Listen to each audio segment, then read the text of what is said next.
morning students, myself Vinay Srivastava. Welcome to all in my channel STD English Online. Dear students, today we are going to read the chapter Glimpses of India of class 10th. This is the first part. The name of the first part is A Baker from Goa, written by Lucio Rodriguez. So let's discuss the first part of the chapter. Here is the chapter Glimpses of India. Glimpses means झलकियाँ, झलक of India यानी भारत की कुछ झलकियाँ। इस chapter में 3 part दिए हुए हैं। First है a baker from Goa, second है कूरक and third tea from Assam.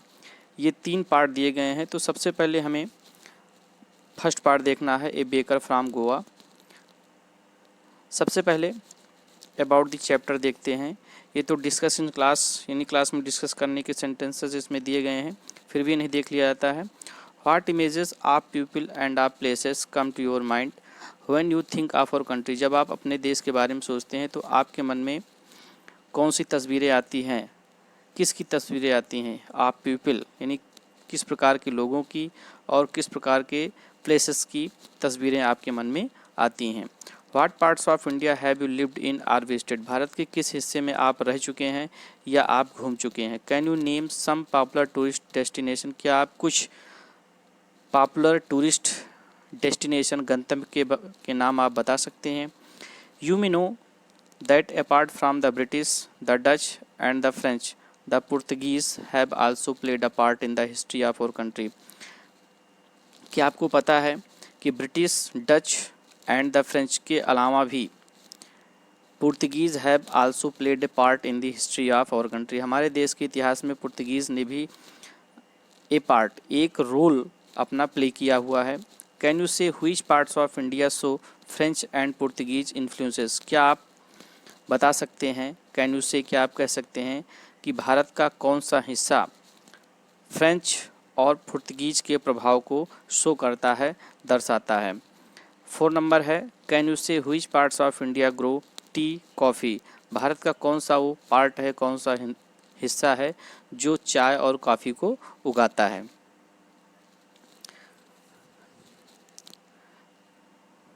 आइए फर्स्ट पार्ट को देखते हैं। A baker from Goa. This is a pen portrait of a traditional Goa village baker who still has an important place in his society. यह एक pen portrait है, एक डिस्क्रिप्शन है of a traditional, पारंपरिक गोवा के एक विलेज बेकर की, यानी गोवा के एक विलेज बेकर की या एक पारंपरिक डिस्क्रिप्शन है। Who still has an important place in his society, जिसका आज भी समाज में एक महत्वपूर्ण स्थान है। Our elders are often heard reminiscing nostalgically about those good old Portuguese days, the Portuguese and their famous loaves of bread। यहाँ पर जो ये आपका टाइटल दिया हुआ है ए बेकर फ्रॉम गोवा, यानी गोवा में रहने वाले जो पुर्तगीज़ थे, जिनका जो प्रोफेशन होता था, जो उनका व्यवसाय होता था, वो ब्रेड को बेक करने का होता था। तो उन्हीं पुर्तगीज़ के बारे में, उनके प्रोफेशन के बारे में इस फर्स्ट पार्ट में डिस्कस किया गया है। तो हम इस चैप्टर में उन पुर्तगीज़ के बारे में और उनके प्रोफेशनल के बारे में डिटेल में जानकारी करते हैं। आवर एल्डर्स, हमारे जो बुज़ुर्ग थे, आर ऑफन, उन्हें प्रायः हेयर्ड, सुना जाता है, रिमनाइजिंग नोस्टेजिकली, याद करते हुए, नोस्टेजिकली शौक से, उन्हें शौक से याद करते हुए सुना जा सकता है। About those good old Portuguese days, उन अच्छे और पुराने पुर्तगीज़ के दिनों के बारे में। The Portuguese and their famous loaves of bread, उन पुर्तगीज़ के बारे में, and their famous loaves of bread, और उनकी प्रसिद्ध लोव्स ऑफ ब्रेड, पाव रोटियों के बारे में उनको याद करते हुए सुना जा सकता है। अर्थात इनका कहने मतलब, सेंटेंस में जो कहा गया है इसका मतलब ये है कि आज भी जो हमारे बुज़ुर्ग हैं वो उन पुराने और अच्छे पुर्तगीज़ दिनों को और उन पुर्तगीज़ द्वारा बनाए गए प्रसिद्ध पाव रोटियों के बारे में चाव से याद करते हुए आज भी सुना जा सकता है। Those eaters of loaves might have vanished but the makers are still there.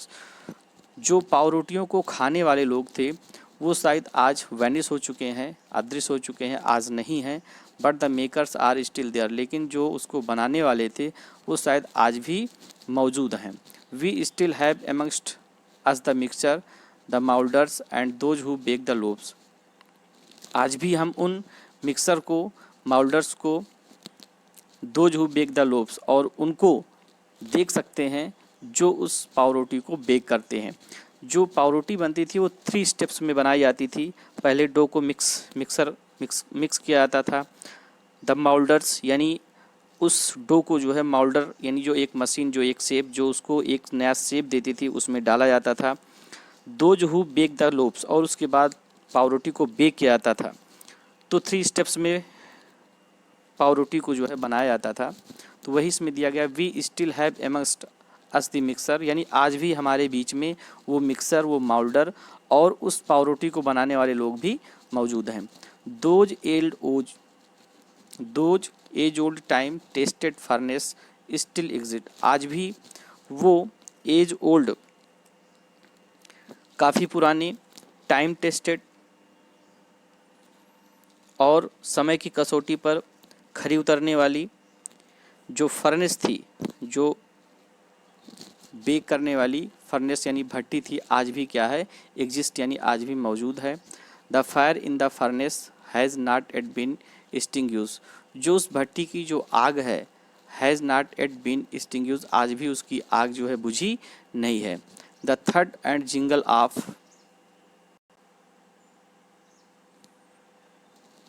The traditional bakers bamboo heralding his arrival in the morning can still be heard in some places.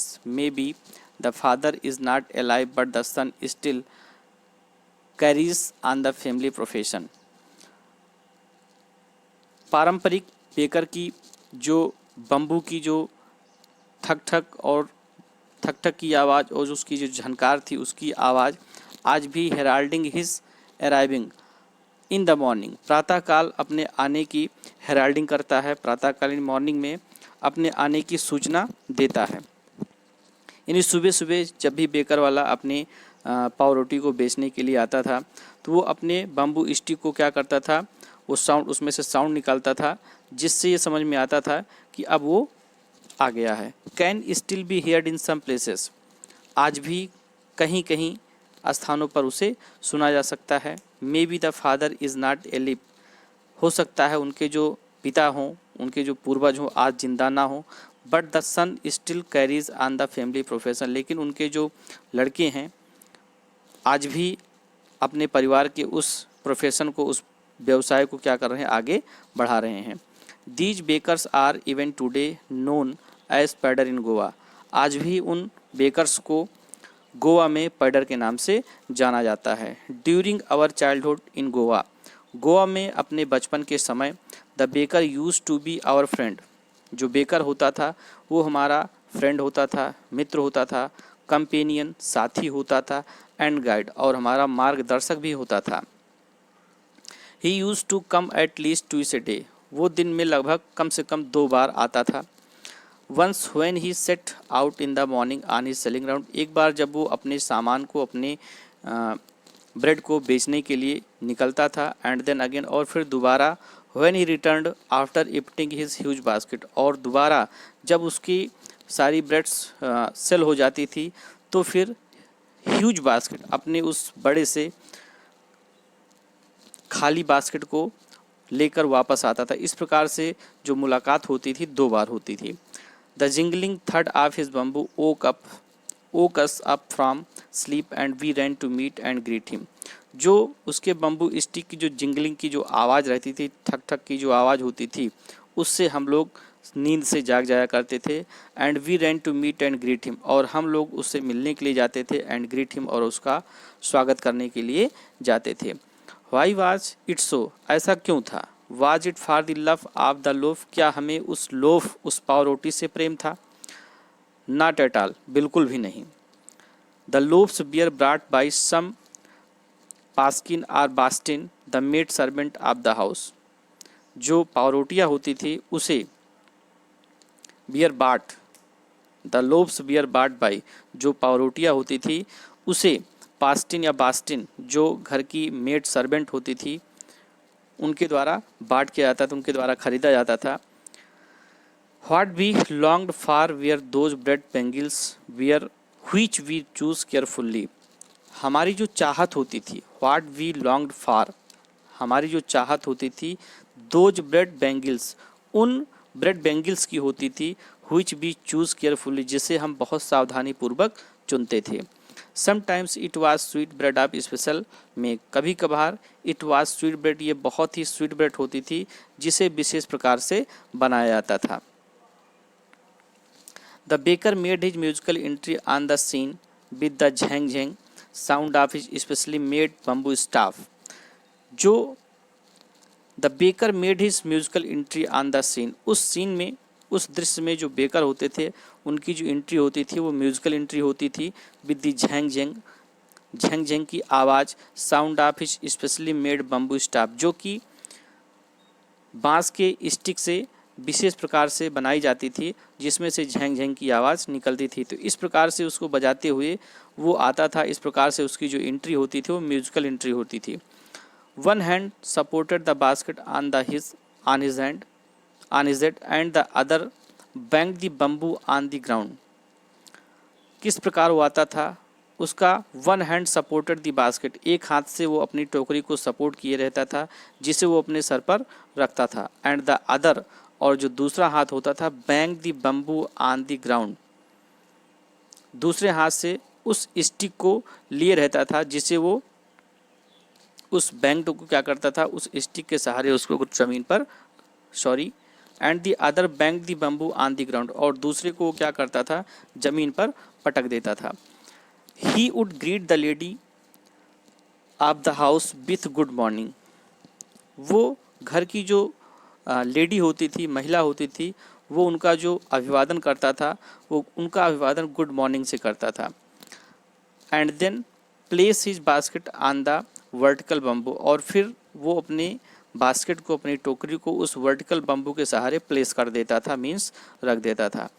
We kids would be pushed aside with a mere rebuke and the loaves would be delivered to the servant, हम बच्चों को would be pushed aside, थोड़ा सा धक्का देकर, push करके अलग कर दिया जाता था, विद अ माइल्ड रिबूक, थोड़ा सा डांट फटकार कर पुश करके हम लोगों को अलग कर दिया जाता था। And the loaves would be delivered to the servant, और जो पावरोटियाँ होती थी उन्हें नौकरों को डिलीवर कर दी जाती थी। But we would not give up, लेकिन फिर भी हम अपनी हिम्मत को हारते नहीं थे। We would climb a bench, हम किसी बेंच पर चढ़ जाते, आर दी पैरापेट, या किसी मुंडेर पर चढ़ जाते, and peep into the basket somehow, और किसी न किसी तरह से उस बास्केट में जरूर झांकते। I can still recall the typical fragrance of those loaves, हम आज भी, आई कैन स्टिल रिकॉल, मैं आज भी उस लोब्स की, उस पावरोटी की खुशबू को, फ्रेगरेंस, उसकी खुशबू को आज भी मैं महसूस कर सकता हूँ, रिकॉल, याद कर सकता हूँ। Loaves for the elders and the bangles for the children, उनमें से दो प्रकार की पावरोटियाँ होती थी, लोब्स जो कि बड़ों के लिए होती थी, and the bangles for the children, और बच्चों के लिए क्या होती थी, बेंजिल्स होती थी। Then we did not even care to brush our teeth or wash our mouths properly, और तब फिर उसके बाद हमें अपने दांत को ब्रश करने के लिए, or wash our mouth properly, या अच्छी प्रकार से अपने मुंह को वॉश करने के लिए कोई भी परवाह नहीं रहती थी। एंड व्हाई शुड बी, और हम परवाह ही क्यों करें। Who would take the trouble of plucking the mango leaf for the toothbrush, कौन वुड टेक द ट्रबल, कौन परेशानी उठाए, आप प्लकिंग द मैंगो लीफ को तोड़ने का, फॉर द टूथब्रश के लिए मैंगो लीफ को तोड़ने के लिए कौन इतनी परेशानी उठाए। And why was it necessary at all, और ये इतना ज़रूरी ही क्यों था। The tiger never brushed his teeth, जो टाइगर होते हैं वो कभी भी अपने दांत को ब्रश नहीं करते हैं।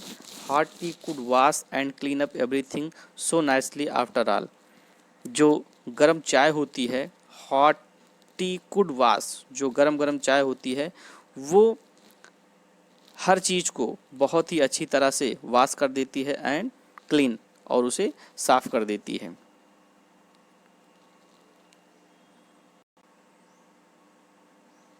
Marriage gifts are meaningless without the sweet bread known as the बोल।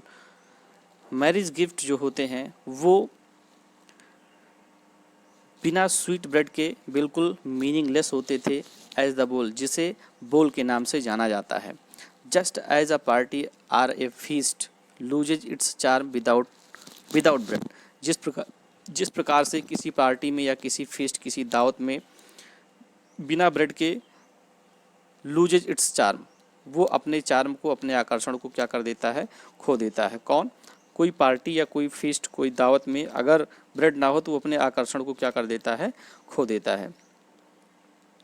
Not enough can be said to show how important baker can be for a village. ज़्यादा नहीं कहा जा सकता है, लेकिन फिर भी how important baker can be for a village, गांव के लिए बेकर कितना आवश्यक होता है। How important a baker can be for a village, लेकिन फिर भी जो बेकर होता है वो गांव के लिए बहुत ही ज़्यादा इम्पोर्टेंट, बहुत ही महत्वपूर्ण होता है। The lady of the house must prepare sandwiches on the occasion of her daughter's engagement. जो घर की महिला होती है वो अपने डॉटर की इंगेजमेंट के लिए, इंगेजमेंट के अवसर पर सैंडविच को क्या करती है, प्रिपेयर करती है। Cakes and bolinhas are a must for Christmas as well as other festival. Cake और बोलनिहास, एक कोकोनट कुकी होता है bolinhas, are a must for Christmas, ये क्रिसमस के लिए, एज वेल एज और साथ ही साथ अदर फेस्टिवल्स और बाकी के त्योहारों के लिए बहुत ही ज़्यादा क्या होते हैं, मस्ट होते हैं, आवश्यक होते हैं। 10 the presence of the baker's furnace in the village is absolutely essential. और इस प्रकार से गांव में जो बेकर का फर्नेस होता है, बेकर की जो भट्टी होती है, उसकी उपस्थिति निश्चित रूप से बहुत ही इसेंशियल होती है, बहुत ही आवश्यक होती है।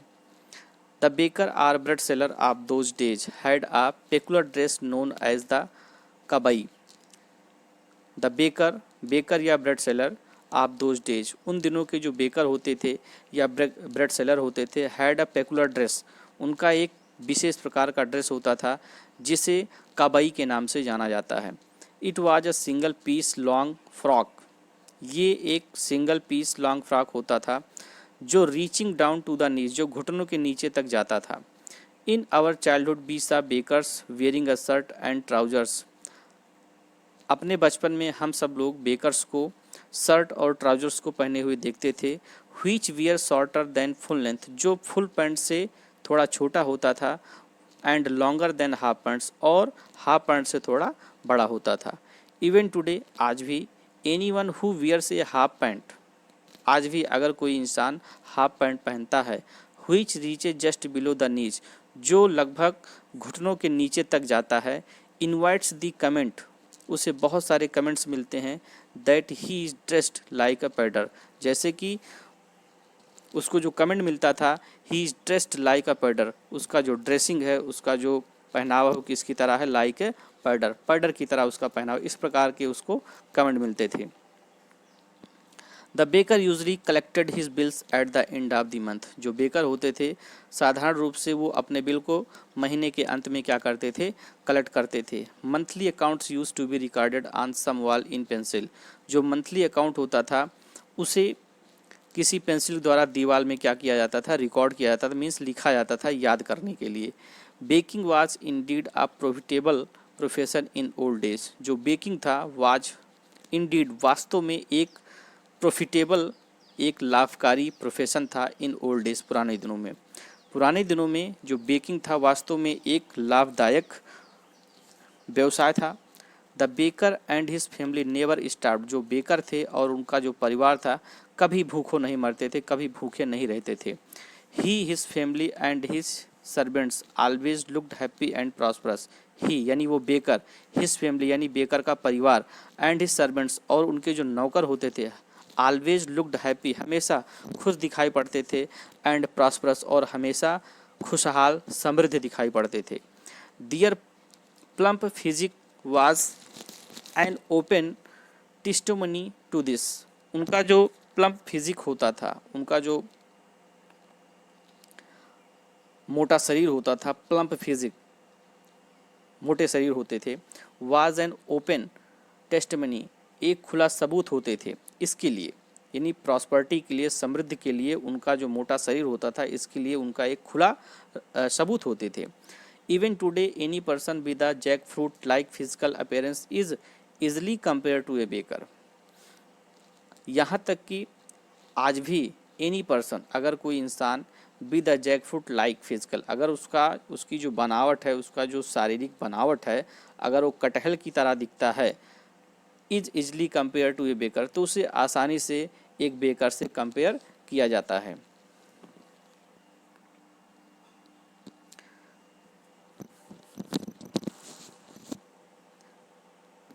So dear students, in this way your first part of the chapter is completed. I hope you will read this part very carefully. Thank you, and the remaining part you will read in the next part.